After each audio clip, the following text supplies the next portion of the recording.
to Pete and Hannah's Watch List. I'm your host, Pete Mitchell. I'm here with my great co-host, Hannah!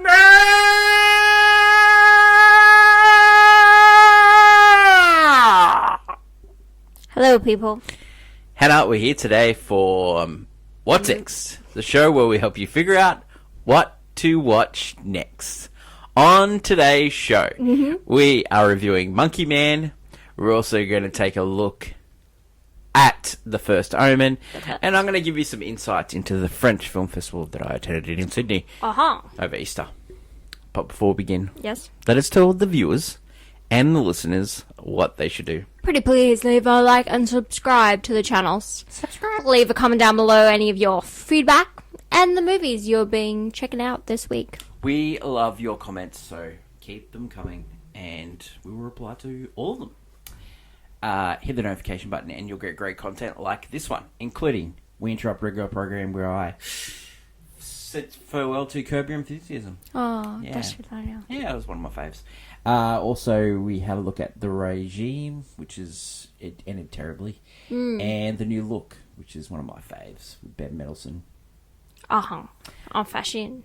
Let's get on to today's show. Yes. And the first movie we're going to review today is A Monkey Man, which is the directorial debut of Dev Patel. Dev Patel. Slumdog Millionaire himself.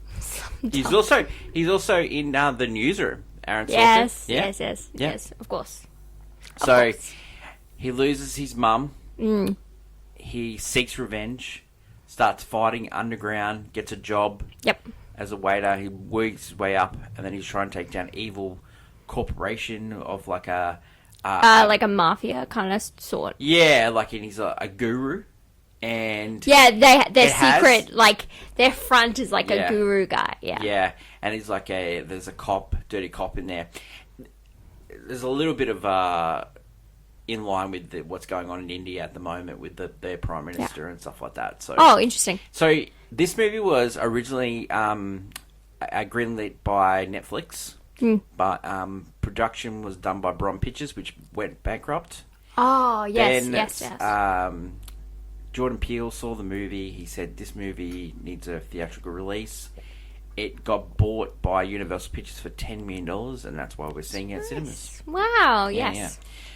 It was heavily reworked because it was a different story at Netflix. It was, but the being negative towards the Indian government, that's one of the reasons why Netflix would have flicked it, because India is a big play for them. Which is interesting because some of their film was some of the biggest some films do have sort of a joke play on the government as well. I think it's okay for them to joke about it, but it's not okay. Oh, for you're Netflix. saying Netflix themselves to fund one that's yeah, I don't think that's right. I can't fund it. So but there's a little bit of cutting and abrupt cuts and stuff like that, and a little bit of playing with the story and stuff like that. Yeah, but some of the story elements. Overall, this movie really works for me because it's very fast-paced in some areas. And it's an action movie. That's where it is. You can definitely tell that Dev Patel loved watching action movies as a kid because there's a lot of homage to some Jackie Chan films. There's some homages to some of that manga fighting. This one is very much your martial arts fighting,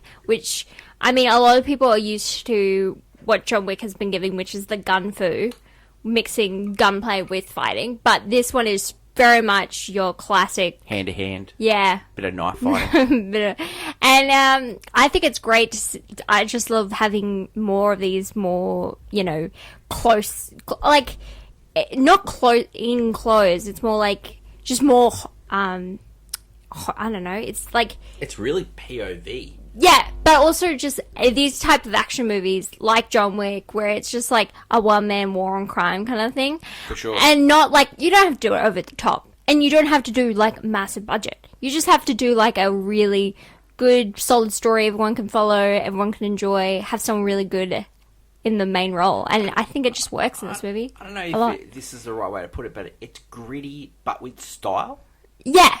He does have that a lot in this movie because it's got kind of a young kid on the block kind of feel to it. It's got a red and gold color palette to it as well. Which they were going for these streets. Yeah. And There are just like, yeah, a lot of the shots, it feels like we're shaking with the action a lot of the time, which some people might find unnerving because a lot of people don't like shaky cam. But I think it works for this film and what it's trying to, give us.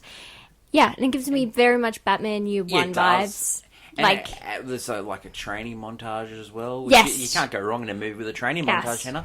Oh, no, never. You can't. Never. Especially in an action movie, those are some of the best. Would you recommend this people to watch this one at the cinemas? The only thing I had against the movie, and I don't have anything against it really, it was just, it suffers sometimes with some movies, especially movies that have like a goal, is that the first half of the movie, you see him reach, come up to a point where he almost obtains it. Yeah. Then he fails and has to basically start over again. Yeah. And that happens in most. It happens in most movies. We get more in depth with everything, and we get to understand this character, and like that's where you get the monkey man out of this whole story. But we need to build. I don't like stopping. Certain movies have really succeeded. I think that's where I was talking about with the big with the cuts pacing. Yeah, you can it just feels like some of the pacing can be off, but when this movie is hitting the ground, it's with that perfect. scene that you're talking about, it's so fast paced, and then suddenly it's just like it drops, stops. And we're in a kind of like a different movie, but it's just like building. It's building up the movie again. We're in a car crash, and then we're walking, learning how to walk again. Yeah, which happens in some action movies. Yeah, it does. Sometimes it doesn't work, sometimes it works. Yeah. No, I think this one is, if you loved, like, where the Raid, the John Wicks, or even if you watch Beekeeper earlier this week, you love your, like, man on action kind of thing. It does give Beekeeper. I'm like, I want this guy to succeed in whatever he's doing. Well, I don't care. Beekeeper was like, it's only made $200 million worldwide. Like, and it was just Jason Statham with some beads, For sure. And this movie is like that, like it's just Dave Patel, who a lot of people are like, oh my god, Dave Patel, and like him doing this, and he's just great in it. I think his directing style is cute, like. Really cool. I want to see unique. What he does next. I want to see if he wants to continue doing action movies or what. Like, it'll be interesting to see. I loved seeing him in this like starring role where he just really takes on this action guy, and he works. He's a little bit charming. Yeah. He kind of gives me like he does give 90s action dude, because like he has kind of this relationship with a woman in the movie, but they don't really. Have any, they don't talk, they don't have this, they don't really have this, like, but it's kind of like, you could totally see them getting together even though they've done nothing. They've not had a valid conversation. I was like, that's a 90s action dude if I've ever seen one. Ready for this one? It's a solid golf clap for me. Works for me. Monkey Man is in cinemas all around the world now. Next movie we're going to talk about is The First Omen. Take it away. Yeah. Okay, so I've heard that it's the first best one. Well, Omen came out in the 70s. Yes. It was highly successful. It starred the great Gregory Peck. Oh, it did. It's about the son of Satan, the Antichrist, come back to We don't love that. And so this movie is all about how he was born. Oh, this movie? Yeah. Okay, cool. Yeah. So this is a prequel. Wowzers. And then so we follow a... Okay, let me give you this bit. Yeah. Set the scene and see if anything jumps out at you. We follow a nun from America, comes to Italy to get her vows, and then she becomes pregnant with the Antichrist. Hey! Didn't you review a movie called Immaculate? Probably like a week or two ago? Yep. So, wow, interesting. Yeah. That's funny. This is what we get. This is one Bill of the... Nye plays the evil cardinal in this. Which, wow. Yeah. It's directed by a HBO alumni. Okay, yeah, continue. Yeah, it's stars... Yeah, just people. But it's like, I don't know, it's hard to put. It's really hard to put. Okay, so just, you want to set the scene, like, what... Okay, so she goes to Italy, and then she starts hearing things. But she's always heard things, because she had a traumatic childhood. A.K.A. Sydney Sweeney in Immaculate. Okay, so we're still... Okay, tell me the difference between this and... Okay, so Just the ending, because you know where yes, it I happens. know. You've told me. Damien lives. It sets up. Yeah, Yeah. it sets up the Omen. Yeah. Okay, so you're saying nothing's the difference between the two except the ending, and then For me, I preferred Immaculate. of course. Well, one Not because of the Sydney Sweeney factor. The ending of Immaculate is brilliant. yeah. Well, well, But the ending of this is very similar. Like the birth scene. There's a birth scene. okay, yeah, cool. No, Yeah. so is this a case where and sometimes then in the end, it sets up like the Father Brannigan the Omen, thing who is in the. is this Omen. a case where there's these scripts and then they've come out like they're the same script that have been passed around different people, or you're thinking like literally it's Well, the just Immaculate because was written 10 years ago. So you're saying that this could have been like Well, the like, Omen. The Yeah, beginning maybe the was- person saw the Omen when he wrote and Immaculate. wrote Omen fanfiction. Then was Yeah. like, Yeah, and then they go, "Oh, this could be an original idea." And then, so then we get Okay, this, so basically, what we have is that studios don't know each other's movies. no, I think they do know. They were just going to try and get it under. So under a different Immaculate name. got there first. Yeah. Just under a different name. But like, I think with this movie, I think they're going to set up redoing the Omen again. They did it in 2006 with Lee Strasberg. They're going to go. I think they're going to go again. They're going to try again. Yeah. Yeah. Like I think the third movie ended up being Sam Neill playing a political figure, and he was Damien. Cool.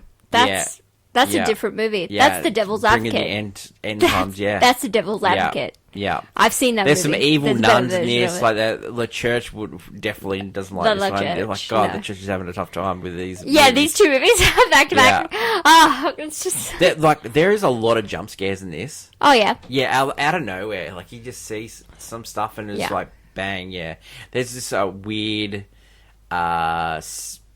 scene where how she becomes pregnant. Yeah.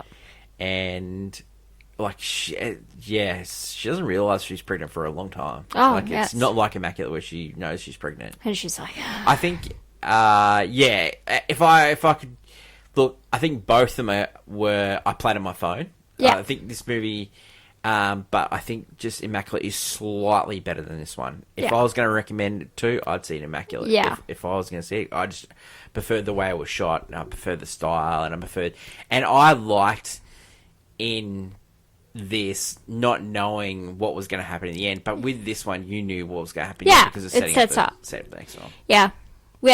Which, with most prequels, you're kind of like, Like seeing the first one, and I saw the Sam Neill one. I don't think I saw the second one at the moment, but I saw the Sam Neill one because I really like Sam Neill. And seeing it, and then you see like, oh, I know that character. it just seeing, starts like, to refresh in your mind. Yeah. I do remember this. Yeah. Yeah. The First Omen is in cinemas all around the world now. It's going okay in box office. If you like The Omen, there you go. Yeah. Bill Nye. I was just like, Yeah. Okay. So, went to How was the French films? French Film Festival. Oui, oui, la, la. Yeah, saw two Musketeer movies, Musketeers Part 1 and Part 2, D'Artagnan's Part 1 and Milady is Part 2.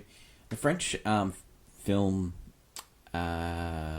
scene is amazing. Look, you every were talking ticket- about this. Yeah, I've talked about it in the past, but every ticket they sell for any movie goes back into their films. So Yeah, which is you got- great. I saw the Taste of Things, Yeah. which was France's selection for the Academy Awards. Didn't get nominated. Stars Juliette Binoche. She was recently in The New Look with Ben Mendelsohn, played Coco Chanel. She plays a cook that works for a guy that cooks for his friends, and they have these big long dinner parties. Yeah. And sometimes like, there's one dinner party that went for 12 hours with like so many different courses and different wines. Interesting. And then so these are the best cook. They have a little farm, a little veggie patch. They get the best produce. Yeah. And basically, don't go into this movie empty stomach because the food it looks amazing. But like working in hospitality myself, you do as well. Yeah. But not one dish was washed in this movie. Not one. And the dishes didn't even pile up. Where did the dishes go? Yeah, magic. Yeah. Magic dishes. This movie's a love story, and taste things, I liked it. And a magic dishwasher. So, the Musketeers movies I've talked about in the past, the second one stars Eva Green. Yeah. Who Bond fame. It's called Milady. It's sweeping war. It's melodrama with a romance. Ends with a court scene. Oh.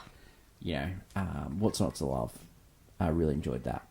And then the last movie that I saw was The President's Wife, which is it's about Jacques Chirac's wife in the 1990s, and he was long-time failed politician that finally makes good and becomes president. Yeah. But halfway through his term, he's not popular at all, and he's the most popular person in his government is his wife.